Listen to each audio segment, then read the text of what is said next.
Hey guys, and welcome back to the channel. My name is Ty and welcome to DIY Space. If this is your first time on the channel, make sure to smash the subscribe button down below.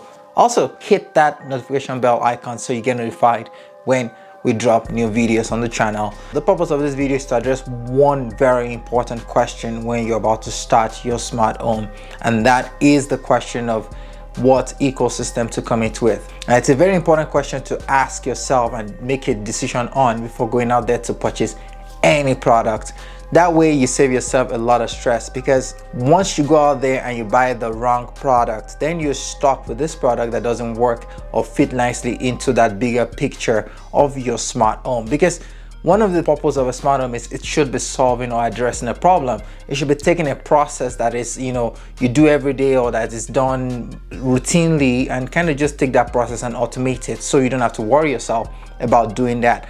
For example, if you've seen my reel on my garbage day routine, I have a process where because in my area we have multiple bins. We have garbage and then we have recycle, but because I'm so busy, I'm never able to keep track of which day it is, and sometimes I'm not sure which bin I have to take out, and that takes too much time out of my day to go and start trying to go through and check what bin I'm supposed to take out. So I just set up an automation process whereby my LED strips have preset colors across the house depending on which garbage day it is. So I could set it out to blue for the blue garbage day, or green for like the trash day, and then this would only activate on days when it's actually day or time for me to take out the trash. Even it would apply on times when they start holiday, because during start holiday the garbage truck doesn't work, so that day gets pushed back to the weekend. So that way I'm also able to automate that such that it only triggers on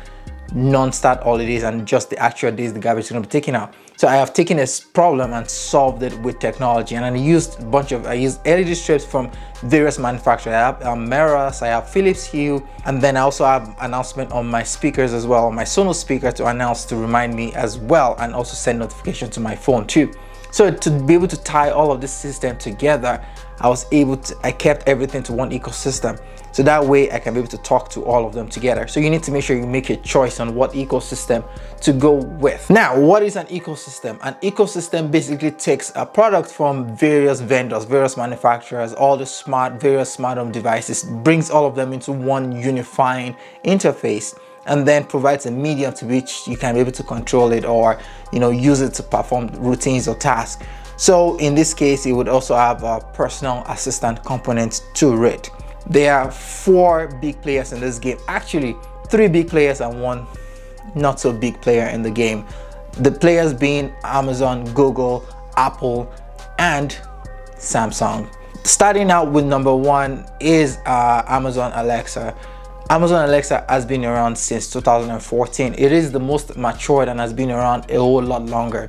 It is also the most robust, most feature rich, most support, most cross-platform support as well, and also comes with a hub as well with some of the inbuilt speakers. Now you would say, what is a hub? A hub basically is you think of it like the brain, right? You can connect a bunch of other smart home devices that would not normally fit into your ecosystem, tie them to the hub, and then make sure that the hub you've chosen actually works with your ecosystem you've chosen as well. So that's one way for you to be able to expand the capacity or the capability of your existing ecosystem. But the good thing with Amazon Alexa is now it actually comes with the Zigbee hub. So you can actually get like the Echo Studio, right? It comes with an inbuilt hub, and some of the other Echo shows do come with an inbuilt hub. So that way you don't need to go buy a separate hub to be able to control Zigbee enabled devices like the Philips Hue. Like the Philips Hue bulbs, the Philips Hue strip, they're all Zigbee controlled. So that way you can control it directly with your Amazon Echo devices.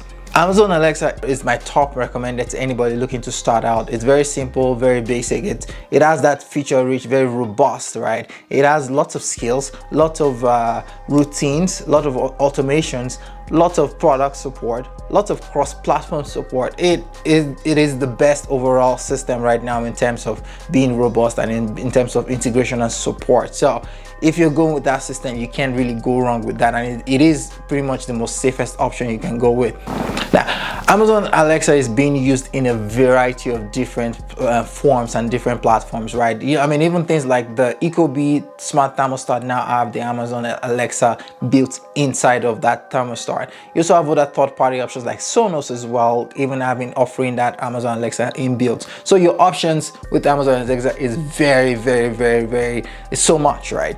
All you need to do is to look for that works with Alexa, sticker or label on whatever device you're buying, and then that it will work. And the thing is, on the market right now, there's almost no product that doesn't work with the Amazon Alexa. So if you're going with that Amazon Alexa ecosystem, you can be guaranteed that most products you're going to choose will work with that ecosystem.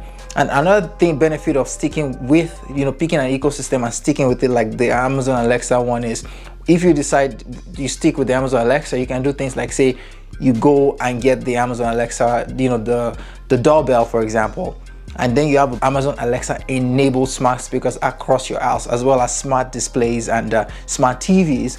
Whenever someone pushes the doorbell, it can actually send out announcements throughout the house on all of those Amazon Alexa enabled devices, and also even display the feed on your smart displays and even TV in something called picture mode.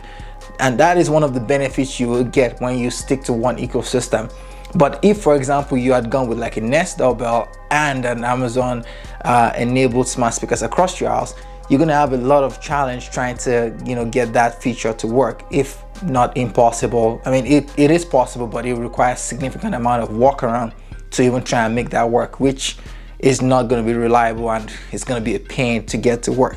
Moving on to number 2 is the Google ecosystem. Now, the Google ecosystem has the Google Assistant for your personal assistant, and also offers that unified interface through the Google Home app.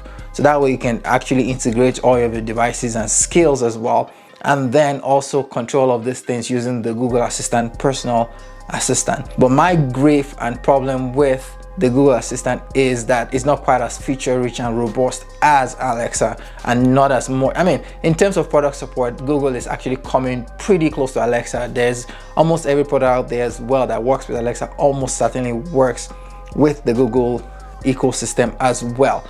But the problem is the automation system within the Google is not the greatest right now. In fact, if you're going to opt for the Google ecosystem, you almost certainly should get up to accompanying that. Google's smart home speakers do not come with any of those hubs inbuilt into them at this point in time. So you can actually connect to things like Philips Hue directly without actually getting like the Hue bridge, which is the Zigbee controller or the Zigbee hub itself. So you definitely need a hub within the Google ecosystem.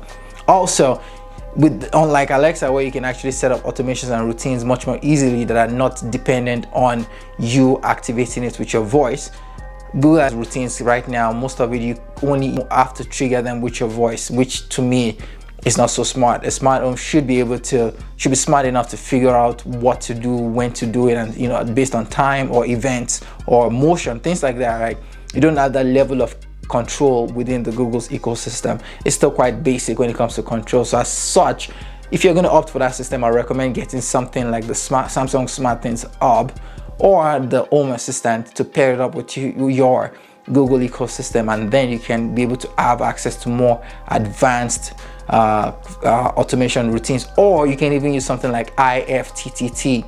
So basically it helps you tie a lot of all these devices together, and then you can be able to implement more advanced routines and control as well alongside your Google's ecosystem.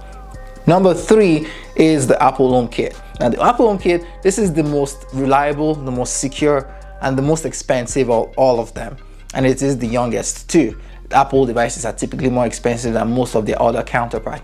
However, they are more refined, more clean, nicer looking and more security conscious. The other issue with the Homekit is that there's not that many product support right now because of Apple's very strict and rigorous requirements for you to be able to get your product into that works with Homekit ecosystem. So most manufacturers right now are not willing to go through that amount of work to actually get their product certified by Apple. But the ones that have done that actually charge a premium for the exact same product, but because it has the works with Homekit label on it, you're paying more for that versus the one that doesn't have that works with Homekit but just has the works with Google or works with Alexa label on them.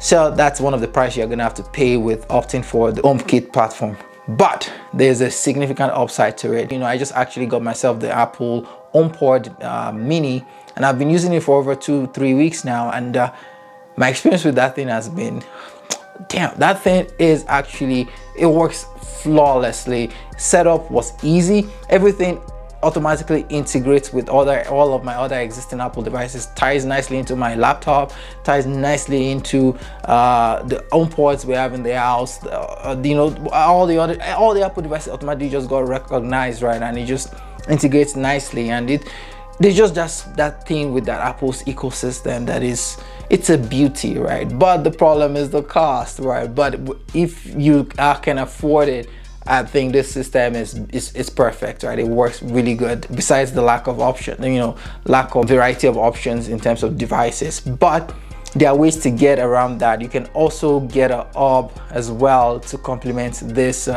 the HomeKit system to further expand the availability of product choices you have. For me, I'm using the Home Assistant as my home bridge hub, so that way it is able to convert my non-HomeKit devices and make it in a way that Apple sees it as an HomeKit device, and it's kind of like an intermediary, right? I send the command to my bridge, and the bridge converts it and translates that that message into what the other devices understand. So that way I'm able to still use HomeKit with non-HomeKit compatible devices. But there are other hubs on the market that are off-the-shelf solution, like it's plug and play, and it's easy to use on like Home Assistant. Home Assistant is self-hosted, so you need to actually download and install the software and configure it and do a lot of manage it yourself basically, compared to other off-the-shelf solution. But Home Assistant has come a long way right now. They're actually making more off-the-shelf solutions, but it's still not readily available right now. Another thing to actually take into consideration is that you do need a hub to actually run HomeKit. So the hub that you can use are, there has to be devices that Apple devices actually that are in your home. They have to actually live in your home, because the moment you take them out of your home, you won't be able to control the stuff in the home anymore because of the way HomeKit works. It mostly uses local control, so that way it's not very reliant on the Wi-Fi and the cloud kind of thing, right? It kind of tries to keep all of your data locally, so you do need a physical hub that stays inside of the house.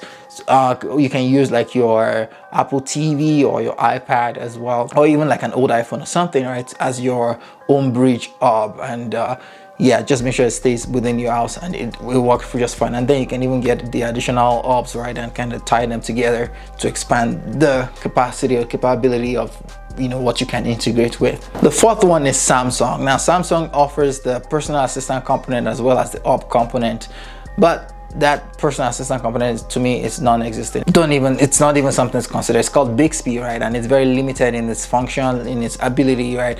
So I would say just stay away from it in total, and just stay with one of the big threes, right? Those ones are your best bet at keeping things simple, functional, and reliable without waking up the next day and then realize that the thing has just folded up and disappeared, right? We've seen that with Samsung, a lot of things, products just getting sold off to AOTech. So I'd say stick with the big ones that are less likely to disappear. Just use their SmartThings hub alongside the other three, right? It works very well with Amazon, and it works great with Google Assistant as well. So you can get the hub and then add it to your existing ecosystem, and it could further open up your ecosystem to much more possibilities, right? But at the same time, you don't want to have too many hubs, because you start to have too many controls and routines all over the place, and sometimes they could start to clash with each other, and then it can it starts to cause problems. So try and keep it to as minimum as possible. One hub and one ecosystem and it should be all you need to actually get your smart home system to at least some reasonable level of control. Thank you so much for joining me today in this video. If however you have some issues or concerns that I did not address in this video, feel free to leave a comment down in the comment section, and I'll be much obliged and happy to answer those questions for you. And I'll catch you guys in the next video. Peace.